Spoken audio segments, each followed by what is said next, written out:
I'm Rich Sistan. I'm Jake Logar. I'm Thomas Danik. I'm Chris Berger. And our project from Universal Design is the Finger Skateboard.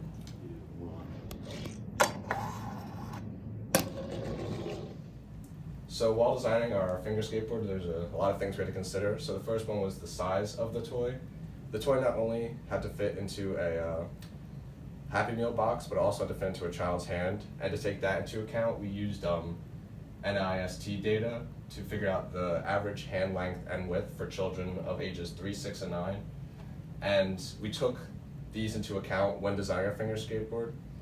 The physical power and skill. No, a kid who's like 3 years old is not gonna be able to pick up this Finger Skateboard and just be able to do like crazy maneuvers with it. So we decided to add this, the finger holes, so that they could also enjoy it and like do cool tricks like older kids could. For no small pieces, we had to make sure that there were no choking hazards involved in this, so kids couldn't like hurt themselves or anything, like the wheels falling off or something. We want to make sure that that didn't happen. And then last one is non-harmful, just in case like there's no toxic paint or anything like that on it. Alright, my design that I came up with initially was the kazoo spinner. It was just a normal kazoo that when kids blow into it, it would make music, but also it adds the effect of visual, as when they blow and make music, there's air that goes up and it has this spinny, colorful visual attraction that will also be fun for kids to enjoy. So my initial design was the parachute man. Basically, it was going to be a little army guy who had a parachute, and you throw him up into the air, and then he'd slowly come down because of the parachute.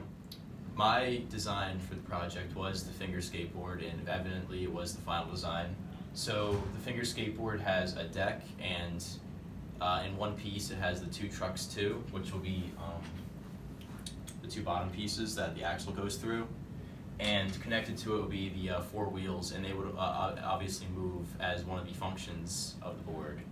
But evidently that would not be enough for the project, one function, so to include every kid and to meet all the regulations for the Universal Design, I included a top part to allow finger holes, which would let younger kids and kids with some disabilities to use the skateboard as any other kid would. So my design was the Bobbly Torso. So pretty much it's just an action figure, but it has a spring in the middle as like the torso, and then it has springs connecting the arms. So a kid can just play with it and just have fun with it. So we designed it on shape. First, what I did was design the whole skateboard body. So what I did was I designed half of it and put all the dimensions on that. And then I simply just mirrored it over so that it was completely symmetrical on both sides. And then next was the wheels and the axles, which I just had to make one of, and then we would print multiple. The important thing was that the diameter of the inner diameter of the wheel was greater than the diameter of the axle, so that the axle could fit through easily. And then those diameters also had to match up with the holes through the trucks of the skateboard. So for the finger holes, we did a similar thing where we created one ring and we printed 2 of those, and we created one base. And in the final design, you can see we just put the 2 rings on opposite sides of the base. This would let users of all disabilities and everyone use the Finger Skateboard to the best of their ability. We also had to make sure that the finger holes would be large enough for a variety of fingers to actually fit inside of it, but also small enough where they wouldn't be cumbersome for a younger child to use the final design.